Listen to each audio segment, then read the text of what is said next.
Jennifer Perez.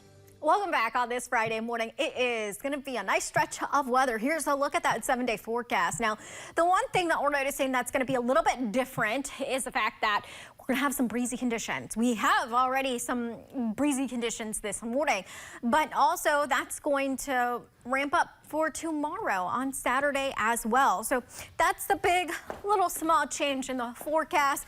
One would say maybe a little minor hiccup. First off, though, today for your Friday, plan on a dry day. Sunny, low 60s across the north near Lake Superior, mid to upper 60s across the south and along the Wisconsin state line. So not bad. The rest of this weekend into next week features 70s. We've been first alerting you to that for a while now. So today we do have beach hazard statements for Marquette as well as Alger counties. We're expecting some more gusty winds. That's going to cause larger wave heights ranging 3 to 6 feet, high wave action, strong rip currents, dangerous swimming conditions. Not a good day for taking a dip along Lake Superior today because of that. Let's talk about the winds, though. So out of the north and northeast today, gusts of 20 to 25 miles per hour for a good chunk of the first half of the day. And then we're expecting it to weaken this evening. There's going to be a resurgence of gusty winds tomorrow, and that's ahead of our next front. So here's tomorrow morning. Our winds will be out of the southwest. We're expecting gusts of around 20 to 30 miles per hour near Lake Superior throughout the morning into the afternoon. Here's right around midday tomorrow. Then a front comes in, and we start to see a change in the wind direction, becoming northwesterly tomorrow afternoon and weakening. So here's what's happening. Here's the setup. Here's the front that's moving out of the UP today. The reason why we have a little breezy start to the day. Here's the second front that's going to be coming in tomorrow.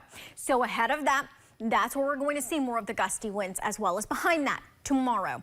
In the meantime, though, that front that's passing through this morning really is only bumped up a little bit in the way of some cloud cover. The rest of today, plan on it to be sunny and dry. That flow out of the northeast staying clear for the most part tonight. Some clouds kind of increase a little bit tomorrow as that front gets closer. This is tomorrow morning. Here comes the passage of that front tomorrow. You can see it is a dry front.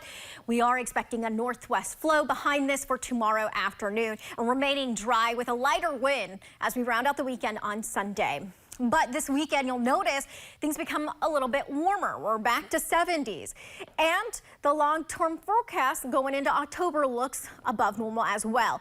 The Climate Prediction Centers reissued their outlooks, and this one ranges from the 1st through the 5th of October. You can see a good chunk of the nation in the Great Lakes. There's a high probability of above normal temperatures throughout that span. Also continuing through about the 9th for the majority of the nation. Also, it's because of this setup that I've been talking about all week long in the jet stream. Big ridge going to dominate our conditions across a good chunk of the central northern areas of the U.S. as well as the Great Lakes here closer to home as well. Temperatures for tomorrow tapping into some 70s for our central and eastern counties, but more of those widespread 70s expected on Sunday. So more mid to near upper 70s along the Wisconsin state line. Here's a look at that 7-day forecast. A very dry forecast for us.